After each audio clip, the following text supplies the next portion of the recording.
Fanda Afaan Oromoo Projects Oromoo marti hirmaattanii afaan keessan kana qoodarraa fudhattanii lammummaa teessan falmattanii afaan keenya akka guddatu gochuudhaaf akka hirmaattan isin gaafannaa Oromoo martinu. Afaan Afaakiyaa, Afaan Aadatiyaa, Afaan Oromiyaa. Guddicha jaatanii afaan Oromoo amma Google'itti galchuudhaaf sadarkaa addunyaan biraatillee irraa barattu godhuudhaaf yaaliin godhamaa jiru guddaadha.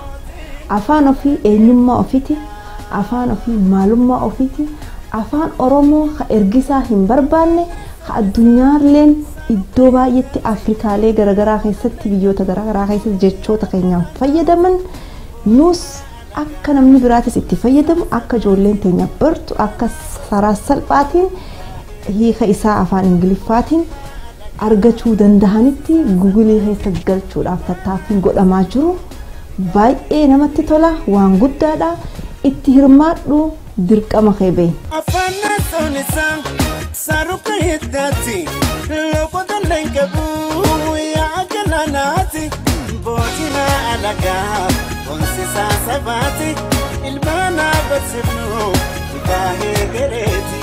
Afaan Oromoo afaanota addunyaarraa badaa jiran keessaa tokko. Afaan Oromoo osoo hin badin qaqqabuun dirqamni koo kan keessan.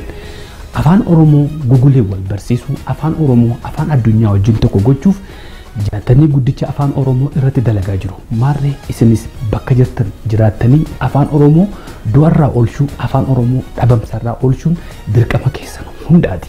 Afaanni Oromoo afaan harattiin dubbannu, afaan harattiin barreessinu, afaan harattiin galateeffannu, afaan harattiin waaqa keenya galateeffannu lubbuu hedduutu irratti wareegame beektonni hedduun asiin nu ga'aniiru. Asirraa fuunee fuulduratti guddifachuudhaaf dirqama hunda keenyaati.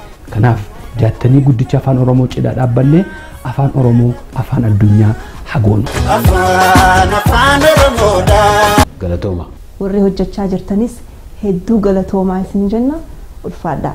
Kun Habtaamuu Lamuu. Afaan Afaakiyaa, Afaan Aadatiyaa, Afaan Oromiyaa.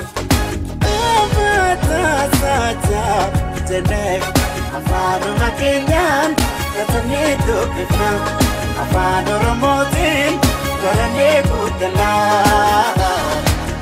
Kan qeeshoo daawwadhaa.